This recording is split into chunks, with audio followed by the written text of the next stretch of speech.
कि मुसलमान इनमें बाबर का डीएनए है। सभापति महोदय, मैं जानना चाहूंगा कि बाबर को लाया कौन? बाबर को इब्राहिम लोदी को हराने के लिए राणा सांगा लाया था।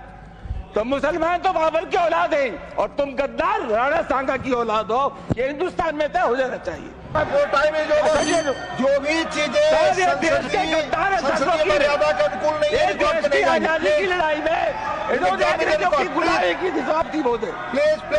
राणा सांगा पर विवादित टिप्पणी करने वाले ये है समाजवादी पार्टी के राज्यसभा सांसद रामजी लाल सुमन, जो अपने विवादित बयान के चलते बुरे फंस गए हैं। राणा सांगा की जयंती के मौके पर करणी सेना उनके खिलाफ जोरदार प्रदर्शन कर रही है। यूपी के आगरा में उनके खिलाफ रैली निकाली जा रही है। जमकर बवाल मचा हुआ है, जिसमें करणी सेना और राजपूत समाज के लोग हाथों में तलवार लेकर अपना विरोध दर्ज करवा रहे हैं, तो कहीं गाड़ियों में हथियार लहराते हुए भी नजर आ रहे हैं। समाजवादी पार्टी के राज्यसभा सांसद रामजी लाल सुमन पर अपने बयान के लिए माफी मांगने का दबाव बनाया जा रहा है, लेकिन क्या आप जानते हैं कि हकीकत में रामजी लाल सुमन का पूरा बयान क्या था? उन्होंने क्या कुछ राज्यसभा में कहा था? आप एक बार उनका पूरा बयान सुनिए।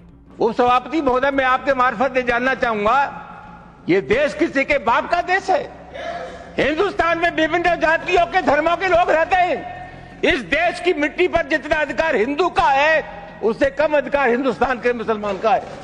राष्ट्रीय आंदोलन में हिंदू, मुसलमान, सिख, ईसाई सब लोगों ने तिरंगे झंडे के नीचे एक कौम बनाई। आखिरी मुगल बादशाह जफर, उसके बेटों का सर कलम कर दिया गया, बादशाह जफर के पास भेज दिया गया और अंग्रेजों ने कहा, दमदमे में दम नहीं, अब खैर मांगो जान की। यह जफर ठंडी पड़ी अब तेग हिंदुस्तान की। बूढ़े बादशाह जफर ने कहा, गाजियों में बू रहेगी जब तक ईमान की, तख्त से लंदन तक चलेगी तेग हिंदुस्तान की। सभापति महोदय, कौन है इसका ठेकेदार? हर बात में एक तो ये बीजेपी के लोगों का तकिया कलाम हो गया है सभापति महोदय, कि मुसलमान इनमें बाबर का डीएनए है। उपसभापति महोदय, मैं जानना चाहूंगा कि बाबर का डीएनए मुसलमान में है। हिंदुस्तान का मुसलमान तो बाबर को अपना आदर्श मानता नहीं है, वो तो मोहम्मद साहब को अपना आदर्श मानता है, सूफी संतों की परंपरा को अपना आदर्श मानता है। लेकिन सभापति महोदय, मैं जानना चाहूंगा कि बाबर को लाया कौन? बाबर को इब्राहिम लोदी को हराने के लिए राणा सांगा लाया था। तो मुसलमान तो बाबर की औलाद है और तुम गद्दार राणा सांगा की औलाद हो। ये हिंदुस्तान में तय हो जाना चाहिए। अगर बाबर की तो आलोचना करते हैं, राणा सांगा की आलोचना नहीं करते।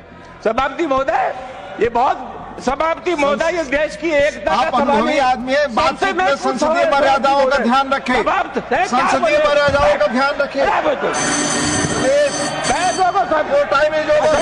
जो भी चीजें संसदीय मर्यादा के अनुकूल नहीं है, आजादी की लड़ाई में